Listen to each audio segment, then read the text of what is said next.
Oi meu povo, tudo bem? Como é que vocês estão? Hoje nós vamos aqui no canal dar continuidade ao tema de perfis comportamentais, o poder de você saber sobre e estudar sobre perfil comportamental.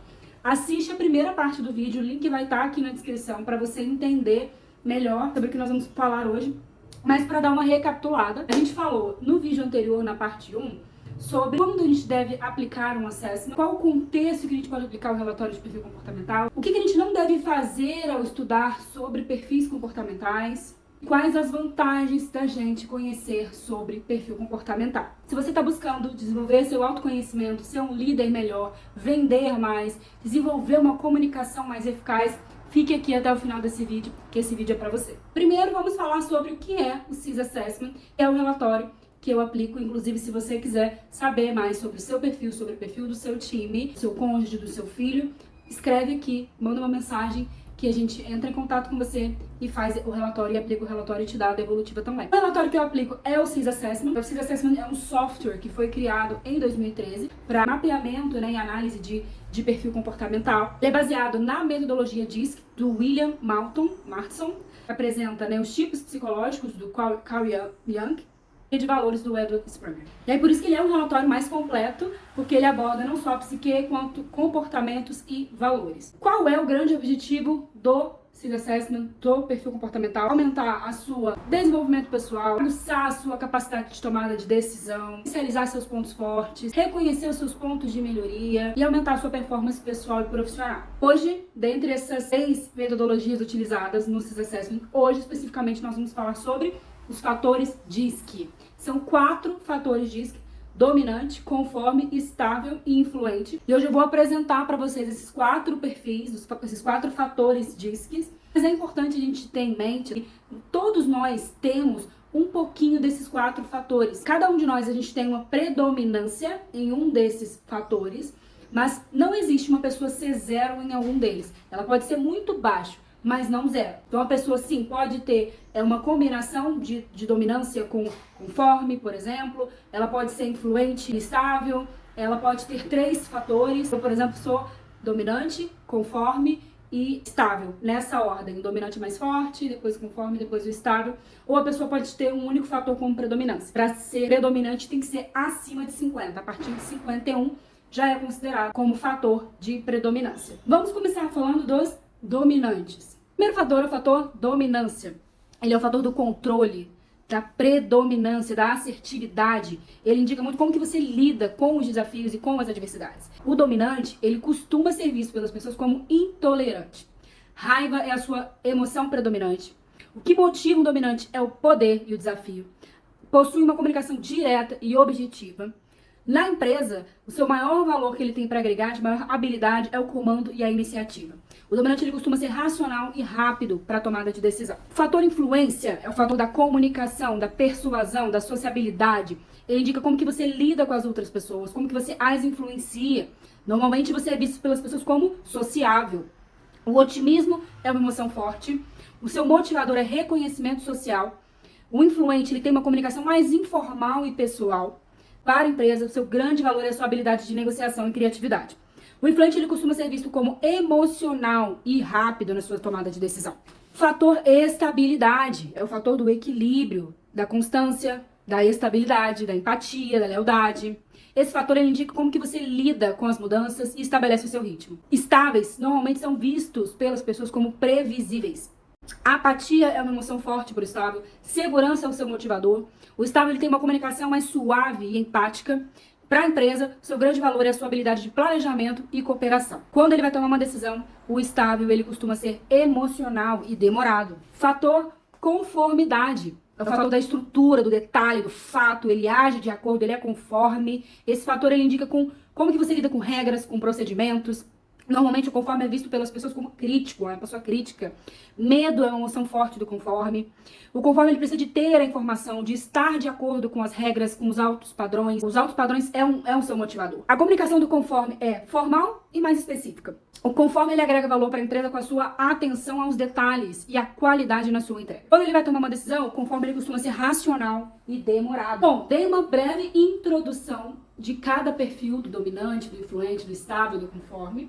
E aí, para responder a provocação aqui do nosso vídeo sobre você vender mais e como conhecer sobre perfis comportamentais pode te influenciar no seu processo de vendas, eu vou explicar aqui como que é a tomada de decisão de cada perfil comportamental. Você que trabalha com vendas, é importante você entender como que cada perfil funciona no momento de tomada de decisão. O dominante e o conforme, eles são mais racionais na tomada de decisão, enquanto que o influente e o estável, eles são mais emocionais. Por outro lado, o dominante e o influente, eles são mais rápidos na tomada de decisão. Em contrapartida, do outro lado, o conforme e o estável, eles são mais demorados na tomada de decisão. E o que isso impacta no processo de vendas? Por exemplo, o influente, por exemplo, quando ele chega para fazer uma compra, para comprar, quando você está vendendo, tentando vender o seu curso, o seu processo, o seu serviço, enfim, o influente, ele é mais emocional e o estável também. Eles são mais emocionais, ou seja, os gatilhos mentais funcionam muito bem com eles, porque eles tomam decisões de forma emocionais. A diferença do influente para o estável, ambos são emocionais, mas o influente ele decide rápido. O influente é aquele que toma a decisão e depois ele se arrepende, ele é impulsivo na tomada de decisão dele. Já o estável, ele é mais demorado para tomar decisão. E aí, para o estável, o gatilho mental pode ser que não funcione, porque se você pressionar, ele não vai fechar a compra, porque ele precisa de um tempo para decidir. Ele é mais emocional, então os gatilhos mentais vão balançar ele ali. Mas se você pressionar para ele fechar ali, sabe aquele tipo de venda assim, olha, mas só se você comprar hoje. Não vai funcionar com o estável, porque ele precisa de um tempo para ele poder fazer as contas, ver se dá, se cabe no orçamento, pedir indicação, referência. Por outro lado, o dominante, ele decide rápido, mas ele é racional. Então você precisa apresentar números para ele, dados para ele. O que o seu produto, o que o seu serviço vai trazer para ele de resultado? Quantos por cento a mais de lucratividade ele pode ter ele comprando o seu serviço, o seu produto? Então ele é mais racional, mais voltado para números. E aí você, na hora de vender, de fazer o seu pitch, você precisa entender o seu estilo de comunicação, precisa estar adaptado para cada cliente. Então o dominante, ele decide rápido. Se você falar, usar os gatilhos mentais e até amanhã vai funcionar. Ou se você falar com ele assim, um exemplo de gatilho mental com o dominante. Como eu sei que você quer expandir o seu negócio, tem ambição e vontade de crescer e expandir para aquela determinada área, eu tenho certeza que o meu produto vai te atender. Então você instiga o dominante com um gatilho que é o objetivo dele. Então, como eu sei que você é uma pessoa muito voltada para resultado, né? O objetivo seu é a lucratividade, a rentabilidade. Você é uma pessoa que gosta de sempre estar com o melhor disponível do mercado. Eu sei que o meu produto e o meu serviço vai te atender porque é o melhor do mercado. Eu domino essa ferramenta, essa expertise, está alinhado com seus objetivos. Enfim, você precisa usar algum gancho para convencer o dominante, porque ele é racional, mas ele é mais rápido para tomar a decisão. Então, ele não vai ficar levando dias para pensar. O conforme, ele é o tipo de cliente, o conforme ele precisa de dados, ele precisa de informação, ele precisa de números também, assim como o dominante. Só que o conforme, ele é mais demorado para tomar a decisão. Então não adianta você pressionar ele, tem que ser hoje, até hoje. Não adianta. O conforme você tem que dar para ele todos os dados. Ele quer saber quantas horas vai durar o curso, o treinamento, aonde que vai ser, o local que vai ser, quais são os dias e horários e os pré-requisitos. Ele quer saber todos os detalhes, as minúcias dos detalhes. Porque ele é um conforme, ele precisa de informação, de dados para tomar a decisão.